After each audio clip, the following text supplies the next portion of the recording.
Assalamualaikum warahmatullahi wabarakatuh. Hai semuanya, ketemu lagi dengan saya Siti Nuryani dalam pembelajaran Sejarah Indonesia di kelas 10. Materi kali ini kita masih melanjutkan pembahasan pada bab 3 mengenai Islamisasi dan silang budaya di Nusantara, yaitu pada bagian C mengenai Islam masuk Istana Raja. Nah, bagian C ini terbagi lagi ke dalam beberapa bagian ya. Di antaranya akan dijelaskan mengenai kerajaan Islam di Sumatera, di Jawa, di Kalimantan, di Sulawesi, di Maluku Utara, di Papua, dan di Kalimantan. Nah, video kali ini kita akan membahas pada bagian 1 dulu, di mana mengenai kerajaan Islam di Sumatera. Nah, sebelum dimulai silahkan kalian siapkan dulu alat tulisnya, kemudian kalian berdoa menurut agama dan kepercayaannya masing-masing. Nah, sekarang kita mulai yuk belajarnya. Sejak awal kedatangan Islam, Pulau Sumatera termasuk daerah pertama dan terpenting dalam pengembangan agama Islam di Indonesia. Dikatakan demikian mengingat letak Sumatera yang strategis dan berhadapan langsung dengan jalur perdagangan dunia. Fakta inilah yang menyebabkan Sumatera menjadi pintu masuk bagi kegiatan perdagangan serta Islamisasi di Indonesia. Di sepanjang pesisir Selat Malaka dan pesisir barat Sumatera terdapat banyak kerajaan Islam, baik yang besar maupun yang kecil. Apa saja kerajaan-kerajaan tersebut? Nah, baiklah kita akan bahas satu persatu ya. Yang pertama yaitu Kerajaan Perlak. Kesultanan atau Kerajaan Perlak merupakan kerajaan bercorak Islam pertama di Indonesia yang terletak di Pulau Sumatera. Kesultanan ini muncul pada abad ke-9 Masehi dan bertahan hingga abad ke-13 Masehi. Kesultanan Perlak merupakan salah satu kerajaan Islam di Indonesia yang terdapat dalam catatan Marco Polo. Dalam catatan itu, Perlak disebutkan sebagai daerah dengan masyarakat yang sudah memeluk agama Islam dan banyak pedagang-pedagang Islam. Kerajaan Perlak terletak di Sumatera bagian utara, tepatnya di Kecamatan Perlak, Kabupaten Aceh Timur, Aceh. Kerajaan Perlak sangat strategis karena dekat dengan Selat Malaka. Letaknya yang strategis ini mendorong Kerajaan Perlak berkembang menjadi pusat perdagangan maritim. Para pedagang dari Arab, Gujarat, dan Persia memadati pusat perdagangan tersebut. Dan Kerajaan Perlak ini didirikan oleh Sultan Alauddin Syekh Maulana Abdul Aziz Shah. Pada awalnya, kerajaan ini menganut aliran Syiah. Nah, akan tetapi pada saat Sultan Alauddin Syekh Maulana Abbas Shah memimpin Kerajaan Perlak, aliran Sunni mulai berkembang. Setelah aliran Sunni berkembang di Kerajaan Perlak, eksistensi aliran Syiah mulai meredup. Bahkan setelah Sultan Alauddin Syekh meninggal dunia, terjadi perselisihan di antara kaum Sunni dan kaum Syiah. Perselisihan tersebut dimenangi oleh kaum Sunni, sehingga sultan-sultan berikutnya beraliran Sunni. Kerajaan Perlak membangun jaringan politik dengan kerajaan-kerajaan lain. Jaringan politik tersebut ditunjukkan dengan pernikahan kedua putri Sultan Makdum yang bernama Putri Ganggang Sari dengan Raja Samudrapasai yaitu Sultan Malik As-Saleh. Dan putri keduanya yaitu Putri Ratna Kemala menikah dengan Raja Kerajaan Malaka yaitu Sultan Muhammad Shah atau Prameswara.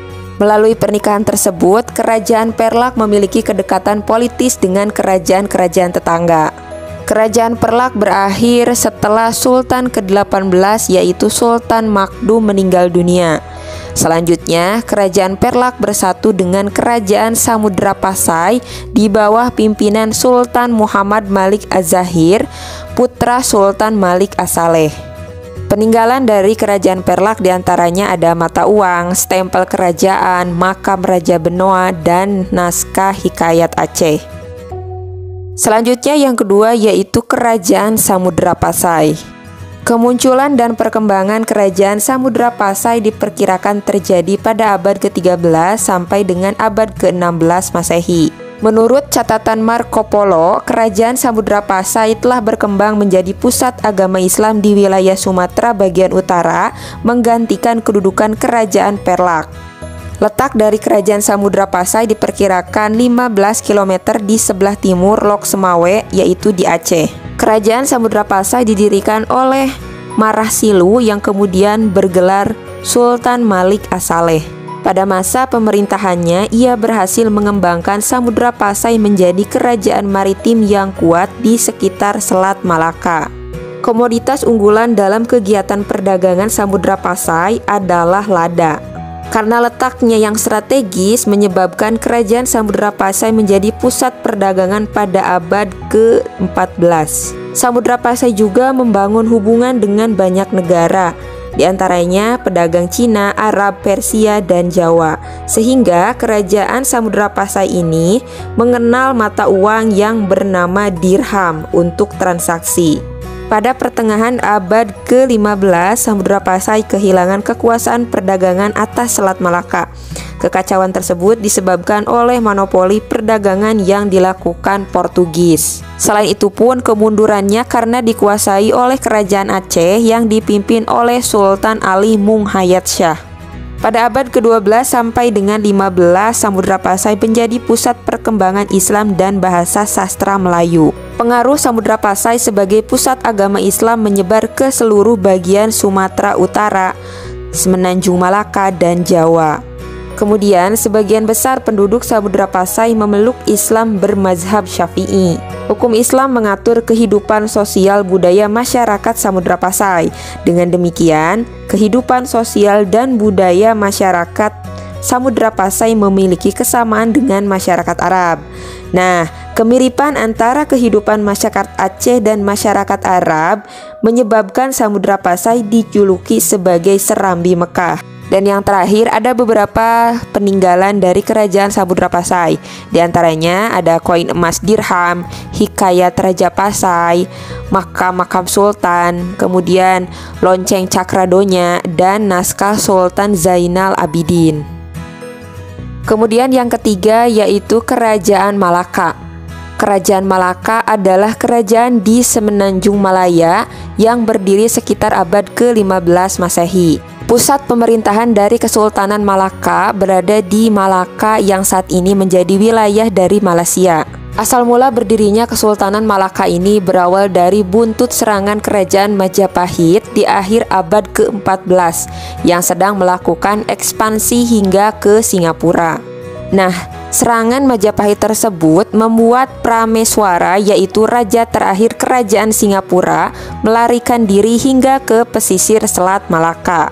Kemudian Prameswara akhirnya mendirikan kerajaan baru di tepi Selat Malaka yang bernama Kerajaan Malaka. Prameswara atau Raja Iskandar Shah merupakan pendiri sekaligus raja pertama dari Kerajaan Malaka. Sebelumnya Prameswara ini menganut agama Hindu, kemudian memeluk agama Islam dan diberi gelar nama Iskandar Shah. Iskandar Shah menyadari dibutuhkannya pengakuan kerajaan lain terhadap kedaulatan Kerajaan Malaka.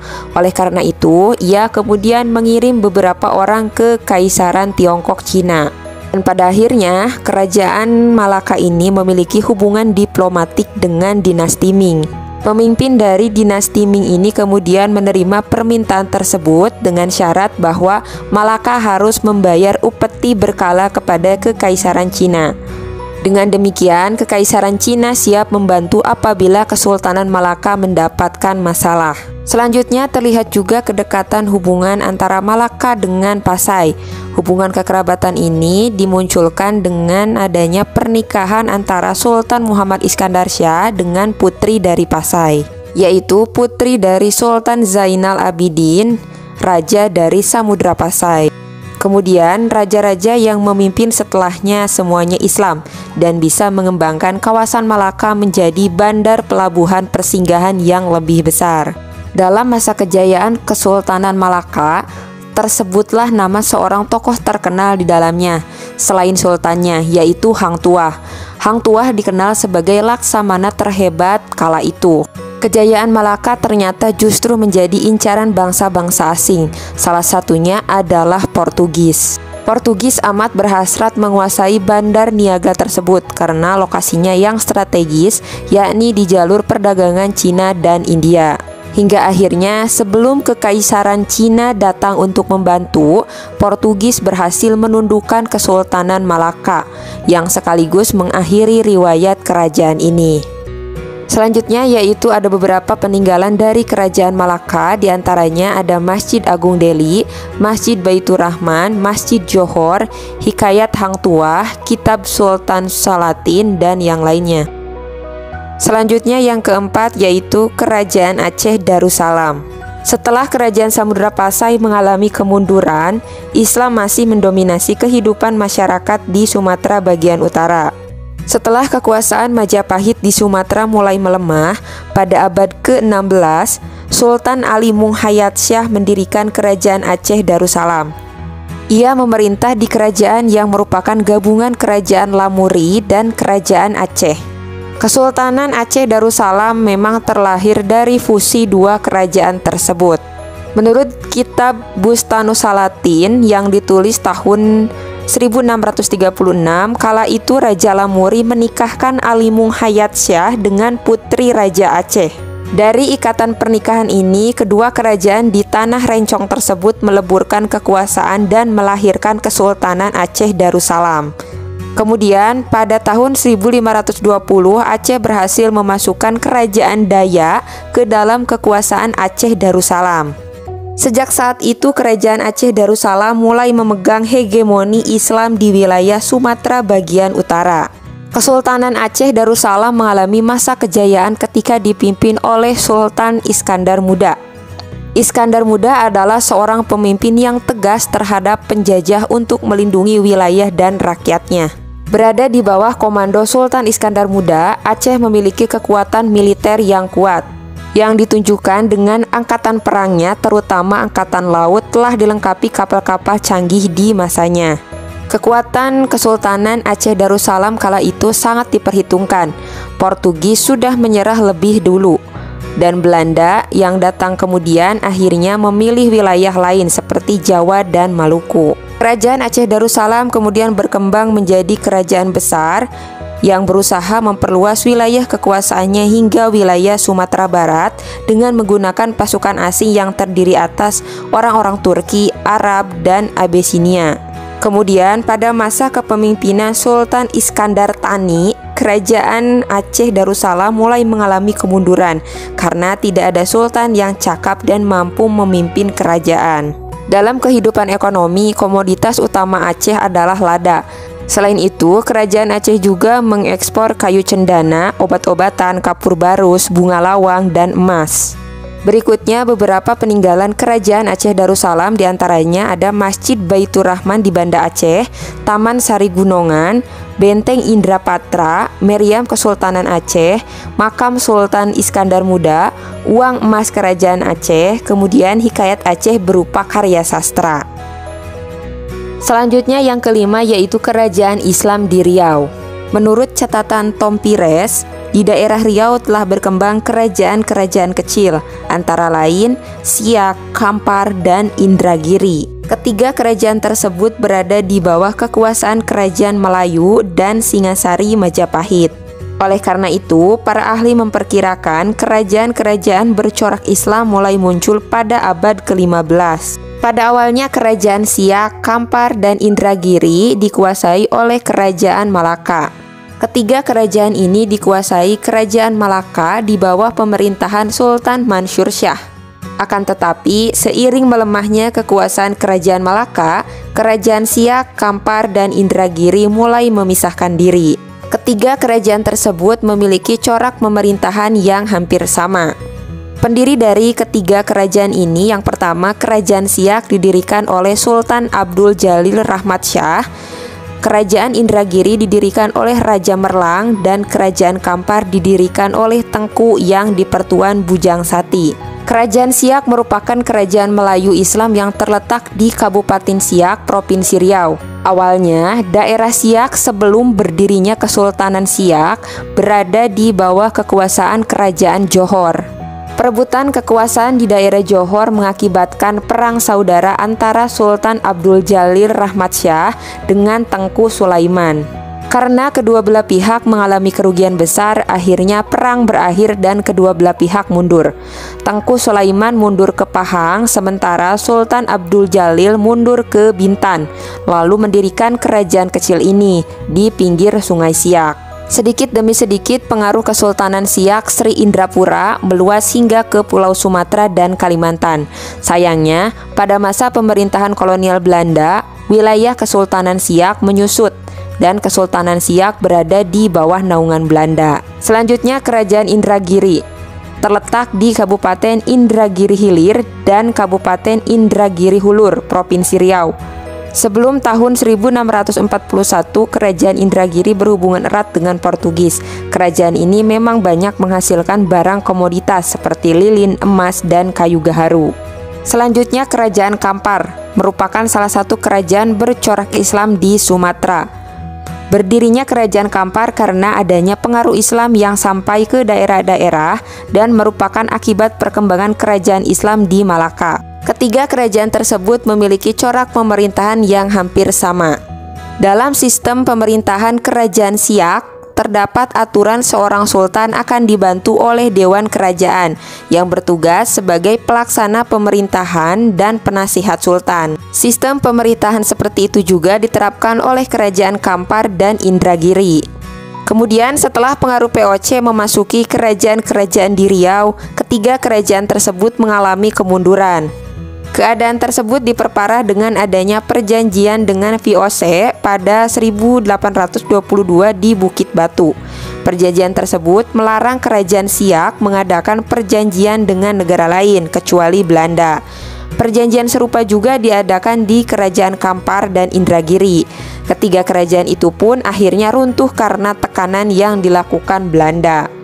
Selanjutnya ada beberapa peninggalan dari kerajaan Islam di Riau. Di antaranya ada Istana Siak Sri Indrapura, Masjid Raya Syahabuddin, Patung Sultan Syarif Hasyim, Masjid Raya Pranab, Museum Kendil Kemilau Emas, dan masih banyak yang lainnya.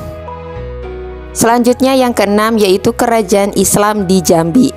Menurut berita dari Cina, sejak abad 7-8, pedagang dari Persia sudah melakukan perdagangan di wilayah Jambi. Akan tetapi, pada masa itu Islam belum berkembang pesat karena Jambi masih berada di bawah pengaruh kerajaan Sriwijaya. Islam baru berkembang pesat di Jambi pada abad ke-13 saat berada di bawah kekuasaan kerajaan Melayu.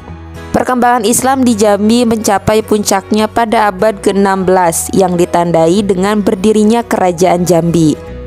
Kesultanan Jambi adalah kerajaan Islam yang bermarkas di Provinsi Jambi sekarang. Kerajaan ini bersamaan batasannya dengan Kerajaan Indragiri dan kerajaan-kerajaan di Minangkabau. Berdirinya Kesultanan Jambi bersamaan dengan bangkitnya Islam di wilayah Jambi. Pada tahun 1616, Jambi merupakan pelabuhan terkaya kedua di Sumatera setelah Aceh. Menurut kitab Sila-Sila Keturunan Raja Jambi, Kerajaan Jambi didirikan oleh Datuk Paduka Bahalo. Dalam Undang-Undang Jambi, Datuk Bahalo disebut sebagai orang Turki yang terdampar di Pulau Berhala. Datuk Paduka Bahalo kemudian menikah dengan Putri Pinang Masak. Situasi politik di Kerajaan Jambi berubah setelah VOC datang di Jambi, yang mana VOC ini berusaha menguasai perdagangan di wilayah Kerajaan Jambi. Pada tahun 1643, VOC menawarkan perjanjian dagang kepada Kerajaan Jambi untuk melakukan monopoli perdagangan. Sultan Abdul Qahar menolak perjanjian tersebut dan memutuskan mengundurkan diri dari tahta kerajaan. Pengganti Sultan Abdul Qahar adalah Sultan Abdul Jalil. Selama pemerintahannya, Sultan Abdul Jalil bersikap kooperatif terhadap VOC. Oleh karena itu, VOC berhasil menjalankan monopoli perdagangan lada di Jambi. Pengaruh VOC di Kerajaan Jambi menyebabkan munculnya perlawanan rakyat Jambi. Dan VOC menuduh keterlibatan pihak kerajaan dalam perlawanan rakyat. Akibatnya, Sultan Sri Ingalolo, Raja Kerajaan Jambi yang saat itu berkuasa, ditangkap dan diasingkan ke Pulau Banda. Kejayaan Jambi tidak berumur panjang. Tahun 1680-an, Jambi kehilangan kedudukan sebagai pelabuhan lada utama setelah perang dengan Johor dan konflik internal. Ada beberapa peninggalan dari kerajaan Islam di Jambi, diantaranya ada Makam Raja-Raja, Candi Muara Jambi, Kota Tua Batanghari, Menara Air, Kelenteng Hokteng, Rumah Batu Pangeran Wirokusumo, Masjid Al-Falah, dan Istana Abdurrahman Toha. Demikianlah yang dapat saya sampaikan mengenai materi kerajaan-kerajaan Islam di Sumatera. Setelah video ini, kalian akan mempelajari mengenai kerajaan Islam di Jawa. Sampai jumpa lagi dalam penjelasan video materi berikutnya. Mohon maaf bila ada kekurangan. Wassalamualaikum warahmatullahi wabarakatuh.